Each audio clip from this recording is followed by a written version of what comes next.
From this video, we will learn several basic radicals related to human tools and objects. When creating characters, people drew from near the body and from distant objects. Character creation started from one's own body, then extended to items people use, then expanded to the external natural world. There are many basic radicals related to the human body. We discussed some previously. Besides using one's own body to create, people also created related characters from contents of daily life and production, including eating, dressing, housing, traveling, sacrifices, warfare, etc. These also occupy a considerable proportion among basic radicals, second only to the human body. Let's learn about them separately. First, let's learn about a few basic radicals related to clothing. The first one is the character for clothes, yi. When yi is a radical, it's called the clothing radical. Its earliest form depicted the image of an ancient upper garment. The garment had a front lapel, with left and right laps overlapping. This is a typical image of ancient Chinese upper garments. The ancient upper garment was called yi, the lower garment was called cháng. Cháng is the cháng in the word yishang, clothing today. It was originally pronounced as cháng. Later, both upper and lower garments could be called yi. Yi meaning all clothing. When yi is a radical, on the left side, it is generally written in this shape. We call it the clothing radical today. In some characters, yi is often divided into upper and lower parts separated. For example, guo, to rap, bao, to praise. Characters made with yi are all related to clothing, or wearing clothes. Many characters contain the clothing radical. It is a relatively large radical. Let's look at some common characters.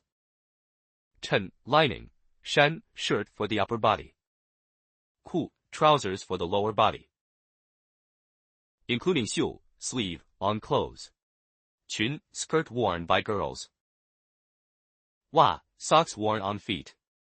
These common characters are made with the clothing radical. Now let's examine a few examples in detail. First, let's learn chu, beginning. Chu meaning initial. The left side is a garment yi. The right side is an image of a knife dao, meaning using scissors to start cutting cloth for clothes. Using the start of making clothes to represent a start. The original meaning of chu is beginning. Nian chu is the beginning of the year. Yue chu is the beginning of the month. From beginning it extends to mean first, first time, and further to just now.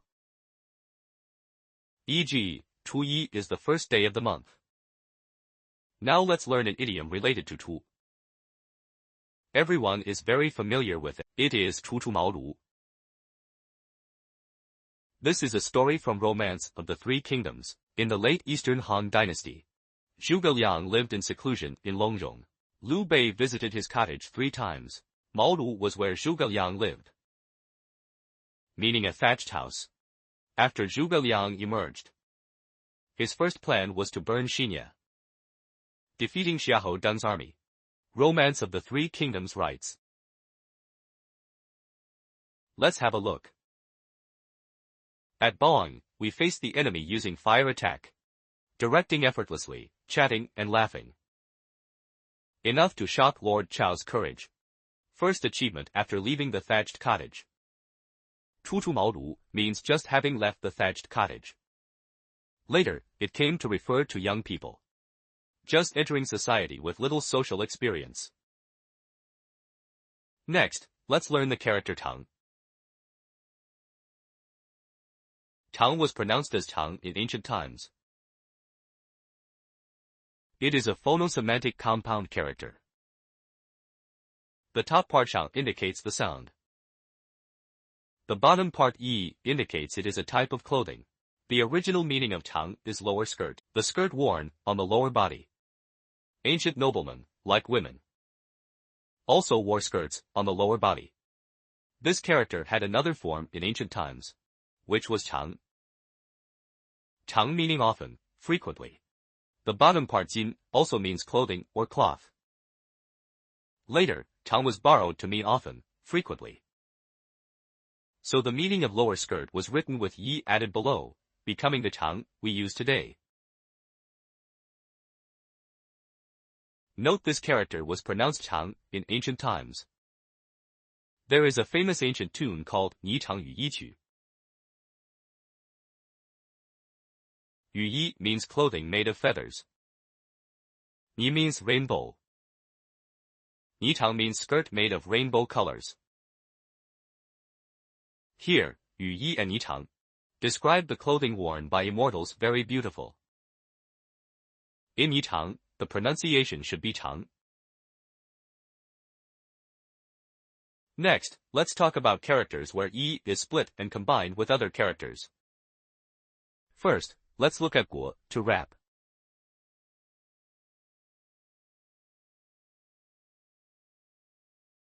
Guo looks complex,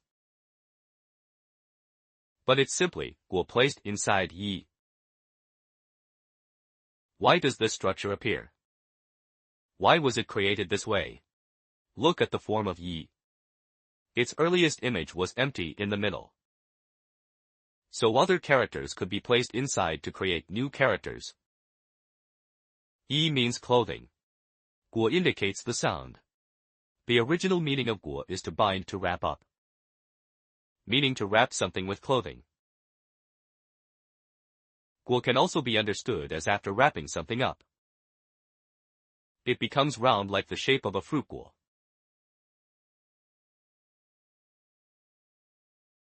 Next, let's learn a character, created based on the image of yi, but in its modern form. The shape of yi is no longer visible. First, let's learn qiu, to seek. Qiu originally depicted a fur coat. It showed yi, with fine hairs added outside, indicating it was made of fur, a garment made of animal skin. Later, a hand was added to the character, meaning lifting the fur garment with the hand. The original meaning of qiu was fur clothing. Later, qiu was borrowed to mean to seek, to pursue, to express fur clothing.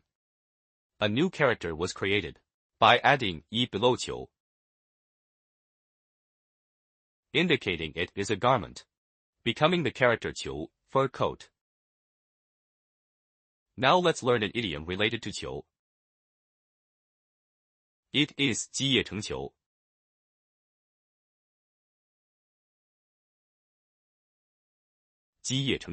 In this idiom, ye means the underarm. Here it refers to the fur from a fox's underarm. The fur from a fox's underarm is very small.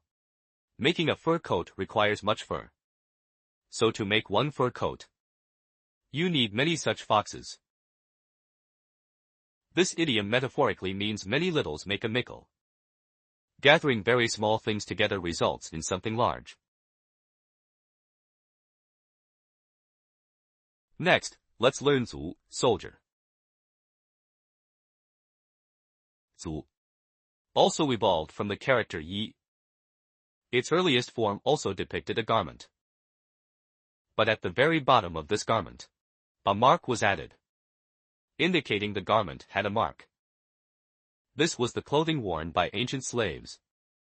A mark was made to distinguish them from other people.